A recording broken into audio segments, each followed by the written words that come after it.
Everybody is picking Khalil Rountree to lose this fight. Alex is a beast, bro. No disrespect to Rountree. And I gotta go with my fellow stick ambassador, guys. Alex Pereira, easy money. Alex Pereira is a guy who is all business, and I think he wins this fight. I think Pereira by KO.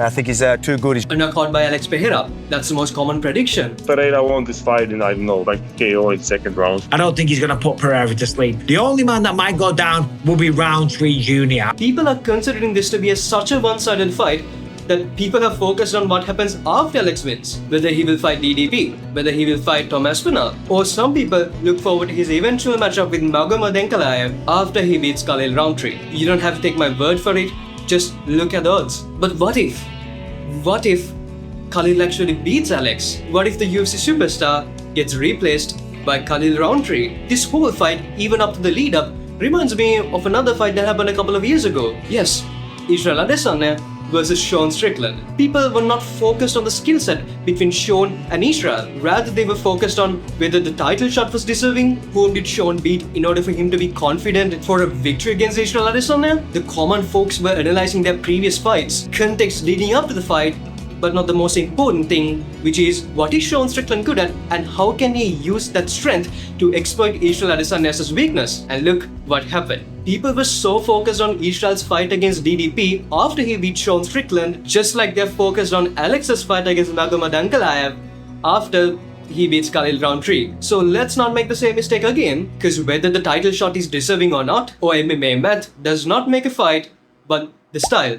The style makes the fight. Khalil Rountree is a southpaw fighter with his base being Muay Thai. But unlike a traditional Muay Thai fighter, he doesn't use a lot of elbows. Before his fight against Eric Anders, he went to Thailand and trained there. And this is where his main training for Muay Thai comes from. Rountree is on a 5-fight winning streak, with 4 of those fights being knockouts or TKOs and only 1 of them being decisions. And what about Alex Pereira? Well, this should be common knowledge by now, but Alex Pereira is an orthodox kickboxer who is also a former Glory kickboxing champion. He's known for his meaty left hook that will put you to sleep with just one touch. So this entire fight is Khalil Rountree, Muay Thai southpaw fighter versus Alex Pereira, kickboxer, orthodox fighter. And Khalil has already fought this fight previously. Khalil fought the former Glory kickboxing champion Gokhan Saki at UFC 226 back in 2018 and finished him in the first round via TKO. And Alex is the second former Glory kickboxing champion Khalil Rountree is facing. A small caveat there, however, Gokhan Saki had a 2-year retirement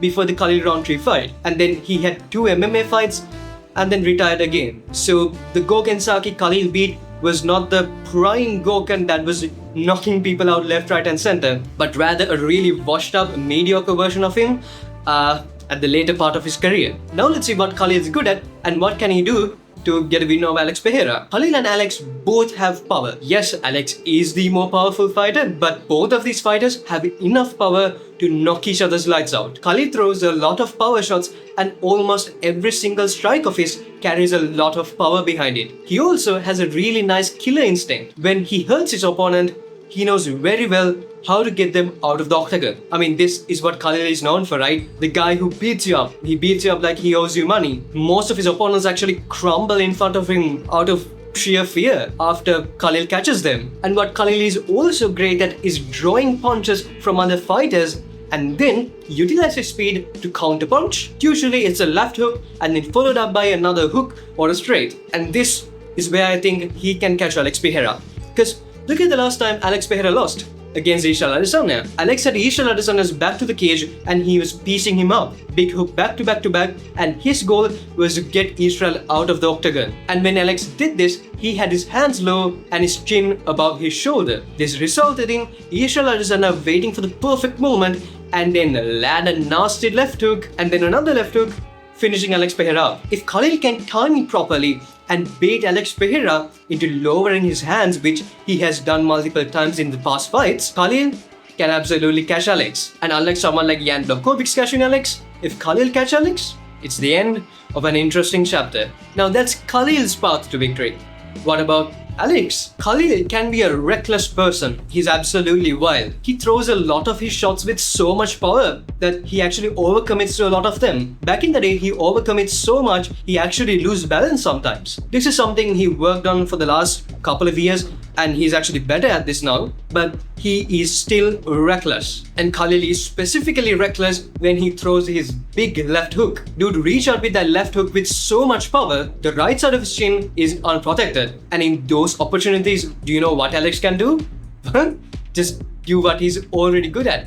Throw his left hook to the right side of Khalil's face. Also, Khalil does not have great cardio. He has decent cardio, but this fight is at elevation, Salt Lake City, and Alex Pereira has always had a great cardio. So the more the fight goes on, Alex will be the better man. At the end of the day, I am still going with Alex Pereira. Alex Pereira by knockout is my pick. But the point I want to make is this fight is much closer than people claim it to be. Khalil Rountree has a really solid path to victory and he has a really high chance of executing it. The precise point I want to make is that this is not a one-sided performance. This is more of a 60-40 fight, or maybe like 65-35. Still, Khalil should be taken seriously and Alex and everyone else should not underestimate him. I know Alex and his team is obviously not underestimating his opponents, but I'm speaking for the rest of us fans. Khalil Rountree is just as good as any of the previous opponents Alex Pereira fought in the last couple of years. I want Alex to win, it's just that I want to have a realistic approach to picking the fight.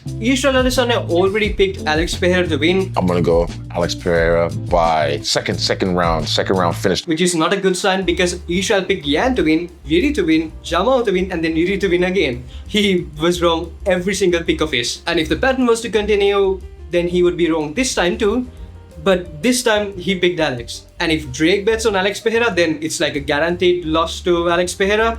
And hopefully that won't happen. Because guys, we are talking about a sport in which Merab Dualishvili and Belal Muhammad are already champions.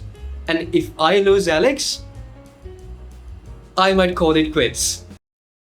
Just kidding, I'll probably tune into the next fight night, but it's going to ruin the rest of the year for me and I want to see what Alex can do in the future. And I'm looking forward to his Ankalaev fight, probably his future in the middleweight division, and I want him to stay the champion for as long as he can and not to get it replaced with Khalil Rountree, though I like Khalil Rountree. So this weekend, invite all your boys together and watch the pay-per-view and then send a prayer to the MMA gods for Alex Pereira victory by knockout. And yeah, if you enjoyed this video, can I ask you to consider liking this video? And if you want to see more of my content, consider subscribing. I consistently upload, and when you subscribe, you will not miss out on my future videos. Check out this video. This is a video I did about MMA media as of to why they ask incorrect and bad, boring questions. It's a pretty opinionated video, but I address everything from what can we do to fix it and how can we improve it further. So check that video out and I will see you soon in a couple of days.